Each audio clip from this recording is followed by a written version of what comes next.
ये कहानी एक बहुत बड़े कॉस्मिक रहस्य की है, सच की तलाश की है और एक ऐसी खोज की जिसने एक पूरी की पूरी अनदेखी दुनिया को हमेशा के लिए बदल दिया। चलिए जानते हैं इस हैरान कर देने वाली दास्तान को। सोचिए जरा, क्या हो अगर कोई ऐसी दुनिया जो हमें दिखती नहीं पर है हमारे ही साथ, अचानक हमारी दुनिया को खोज निकाले। बस यही एक सवाल इस पूरी कहानी की बुनियाद है। तो हमारी कहानी की शुरुआत होती है एक ऐसे वक्त से जब मक्का में चारों तरफ एक तरह का रूहानी अंधेरा और जबरदस्त नाइंसाफी फैली हुई थी। काबा, जिसे सबसे पाक घर माना जाता था, उस वक्त वो मूर्तियों से भरा हुआ था। लोग उन्हीं पत्थरों की पूजा करते थे जिन्हें वो खुद अपने हाथों से तराशते थे और उन्हीं से अपनी मुरादें भी मांगते थे।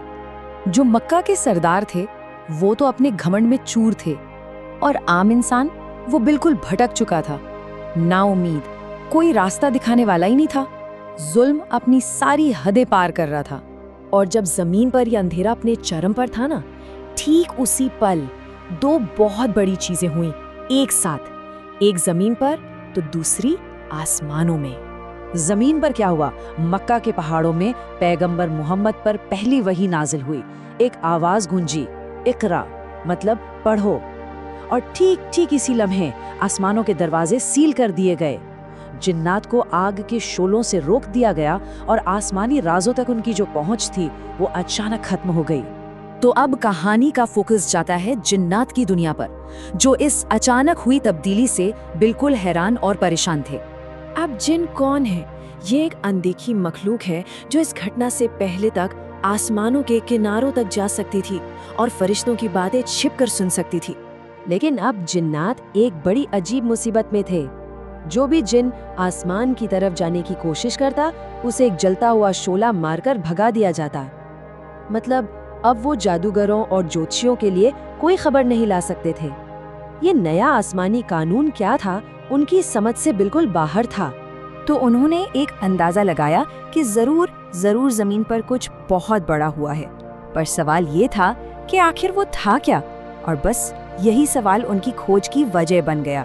इस पूरे रहस्य को सुलझाने के लिए जिन्नात ने तय किया कि उन्हें इसका जवाब हर हाल में ढूंढकर ही रहना है। तो सब इकट्ठा हुए, इस मसले पर खूब बातें हुई और सब इस एक बात पर राजी हुए कि जमीन पे जरूर कुछ बहुत ही अहम हुआ है। फिर उन्होंने फैसला किया कि वो पूरी दुनिया में फैल जाएंगे और इस बदलाव की वजह को ढूंढ निकालेंगे, चाहे वो कहीं भी हो। और यहीं से कहानी उस मोड़ पर आती है जहां सब कुछ बदल जाता है। जिन्नात का एक खोजी दस्ता कुछ ऐसा सुनता है जो न सिर्फ उनके सवालों का जवाब देता है, बल्कि उनकी पूरी दुनिया को ही बदल कर रख देता है। सुबह होने से कुछ देर पहले रेगिस्तान के उस गहरे सन्नाटे में जिन्नात के एक ग्रुप को एक ऐसी आवाज सुनाई दी जो उन्हें अपनी तरफ खींच रही थी। एक ऐसी आवाज जो उन्होंने पहले कभी नहीं सुनी थी। ये पैगंबर मोहम्मद थे जो नमाज में कुरान की तिलावत कर रहे थे।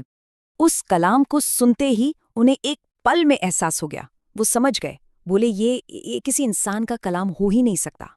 उन्हें यकीन हो गया कि ये वही बात है जो आसमान से उतरी है।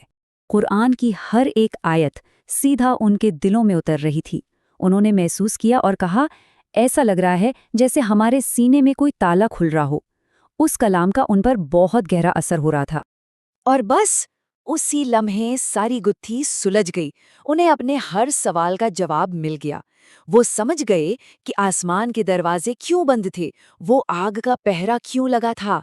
सारी उलझन एक झटके में खत्म।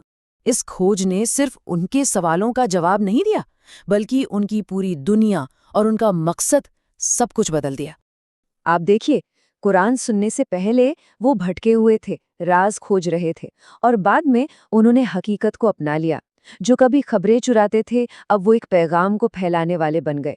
और जो अपनी ताकत पर गुरूर करते थे, वो अल्लाह के कलाम के सामने पूरी तरह झुक गए।